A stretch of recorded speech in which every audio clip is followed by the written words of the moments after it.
y'all, welcome to Diamond and Silk, the podcast. We're your hosts, Diamond and Silk. Yes. And Silk oh Silk. Diamond, oh Diamond. Well, first of all, before we get into the nitty gritty, make sure you subscribe so that you can get notified each time we post a new episode. That's right. Y'all know it won't be long before Big Tech start trying to censor us. So make sure you subscribe so that you can still get your updates. That's right. Now, I was just sitting here thinking, Silk, Okay.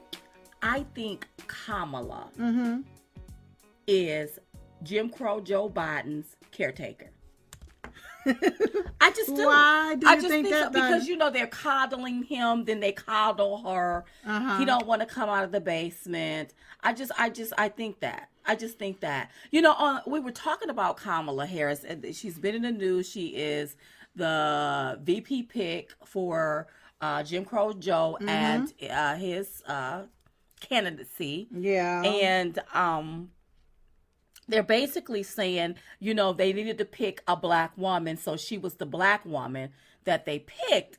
And, we had questions about that because we felt like what was being played at the highest level was really what we call the race card. Exactly. Exactly. And I even recall seeing where 100 black men. Right.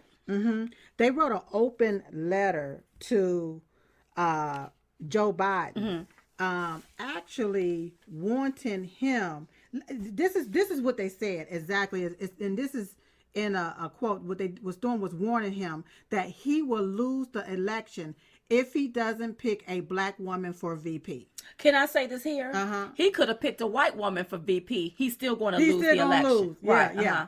But the 100 men that wrote this, it was the likes of the rapper Sean Diddy Combs, radio personality Charlamagne the God, even commentator Van Jones. Wait a minute, Van Jones that helped with the criminal justice reform? That Van Jones. Wait a minute, okay, so I didn't want to get hyped today. I'm trying to stay calm. How could he jump on the bandwagon with this here when his side, the Democrats, didn't come to... They didn't care nothing about the criminal justice reform. It was President Trump. It was his administration that made that happen. And not even Kamala Harris cared about it. That's right. Because she was asked to come in on it, and she denied. She didn't even return a call. Wow. From Jared Kushner, who wanted her to come in on, when it came down problem. to... Yes. Yeah. You have a lot of these black people and members of Congress or people of color in Congress that always want to talk about they want to do something for the black community, but then when opportunity presents itself, they renege.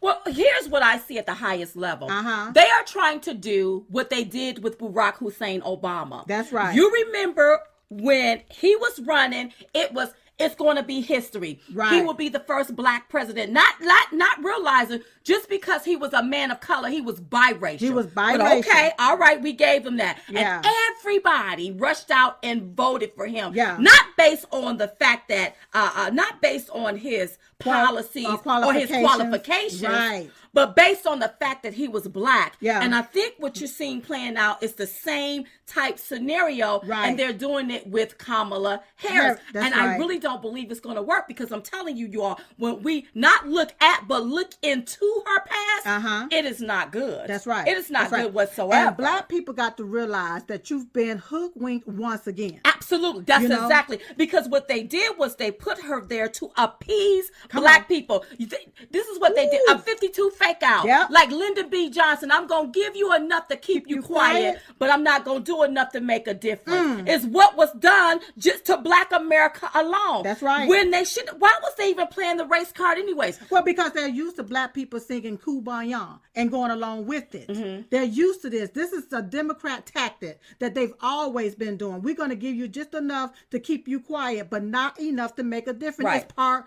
of the tactic. We're going to dangle Kamala in your face, and we're going to just say black, black, black. She's the first black woman when this lady is not even black or African American. She's Indian and Jamaican. That's right. Okay, that's what she is. Yeah. So let's not get it twisted. And here's what I don't understand, Silk. Now, when the left talk about her color. Right. Like Don Lemon, Yeah. they're not ostracized for it when they question her blackness. Right. But when somebody like a Diamond and Silk, who are full-fledged black women, black women, yeah. who came from the ancestors of slaves, that's right. not the slave owner Right. question, Right. then everybody act like they have something to say. But Yeah. you know, I noticed that the media is being very, very silent. Oh, yeah. When we broke it down for them. They're doing a tippy-toe syndrome. Yes, they're that's walking what on they're doing. eggshells for They real. should be. But when I look at these rappers and commentators and black radio personalities, Mm-hmm. you know, it's letting me also see how you're actually acting as the gatekeeper. That's right.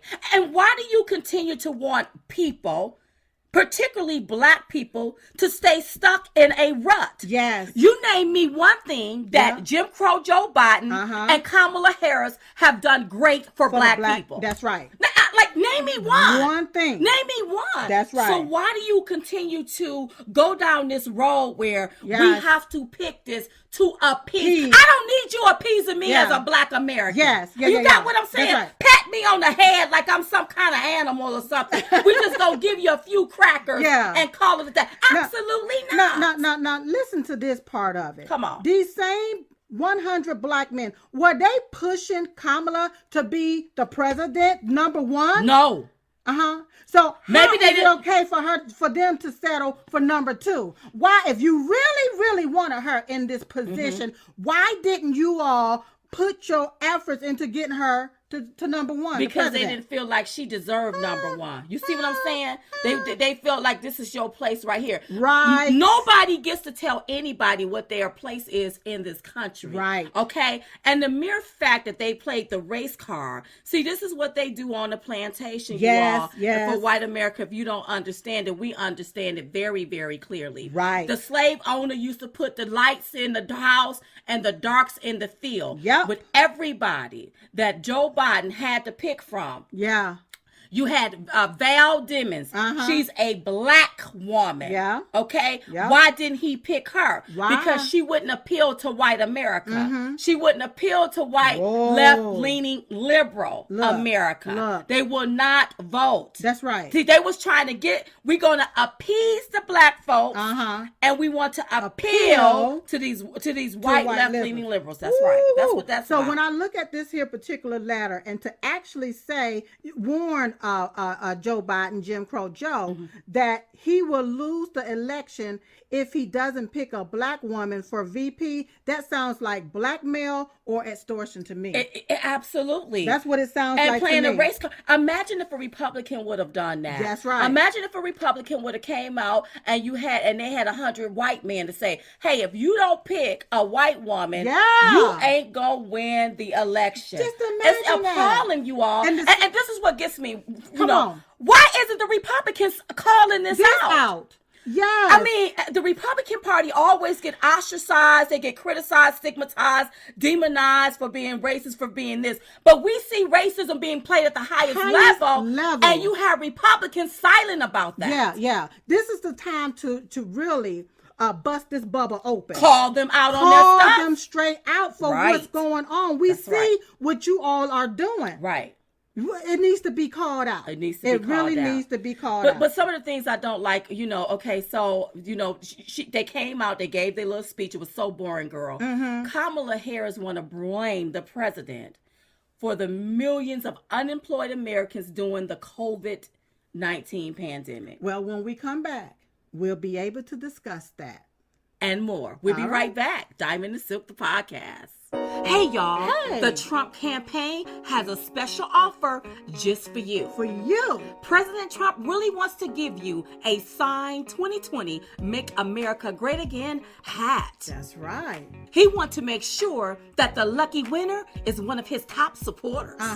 So be sure to enter soon, because this is an opportunity you don't want to miss. Oh, no, you don't. This offer is only good for a select group of supporters, and you're one of them. That's right. All you have to do is text Diamond or text Silk to 88022 today for your chance to win a signed 2020 Make America Great Again hat and own a piece of history. I like that. Again, text Diamond, that's DIAMOND.